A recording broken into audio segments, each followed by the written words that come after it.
We want to look at something today, and I want to just talk about the power to change. I just want to talk about change. Amen? Change is so important in our life. Change is a process that's continuous, and it's not a one-time occurrence. Amen? If we want to change something, we have to work at it, don't we? Change begins first by the renewing of your mind. You got to change the way you think. Change means to alter, shift, or make a difference. In order for change to take place around you, it must begin with you. Can be a difficult process. However, it's necessary. People love the results of change. However, they don't always like the process of change.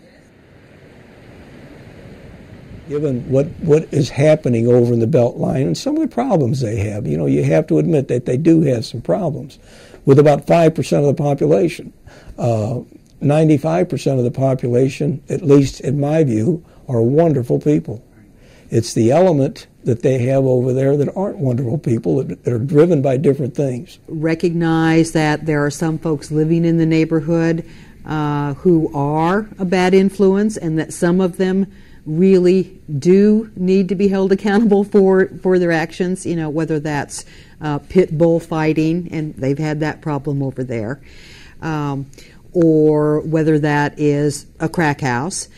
So, you've got law enforcement sorts of efforts that the community groups can coordinate with and make sure that, they remove the worst influences. But I also say, these young people are being talked to by some 20-year-old, 21-year-olds in wonderful big cars with all kinds of gold jewelry, and they're saying, that may be where I want to go. There's an opportunity for me there. Well, it's our responsibility to show them that there are other ways to go. There are other opportunities. We're calling in residents. We're splitting them up into focus groups, and we're asking them to identify assets, liabilities, things they want to preserve or restore, and things their wish list for redevelopment. We had probably 20-something people do this last Monday. The kids came back, the youth. Their top 3 positives and attributes about the community are the enrichment center, the trampoline that one of their neighbors has, and the sports teams that they have, I think, through their schools. The top 3 negative things are the shooting and killing, the gangs, and the prostitution. That's not even the stuff that the elderly identify, but that's the stuff that the kids see. But they're trapped in a neighborhood. In a sense, I think the communities around them have tried to build a wall around the Beltline, and let's keep all of that in there. Then we have plenty of other houses in the neighborhood that have become not only uninhabitable, but they've become brown spot dumping areas, and then unsafe.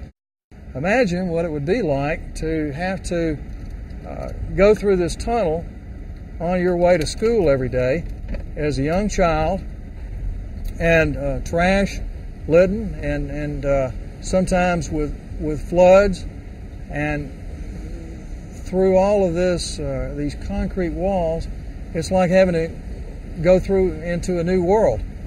And then you have to turn around and come back the reverse every day. So you've got this whole pattern, 300 days out of the year, and this is your journey to your community school. I can't say what happened, what would have happened, but I can say without this place, I don't know where we would be. And and it's a blessing if they have more people like Jacob Ladder, you know, this would be a better place. And one of the things, if you watch me as I operate, I don't operate as a director. I operate as a mom. I operate as a big sister. I operate as a person that totally understands the existence of a young person, because when I was growing up, I had no voice. When we give these children voices here, and I think as long as we continue to give them voices, they will always be heard. We, all of us, do that. We give these children voices here. But economic development is going to be the key to that community that's going to generate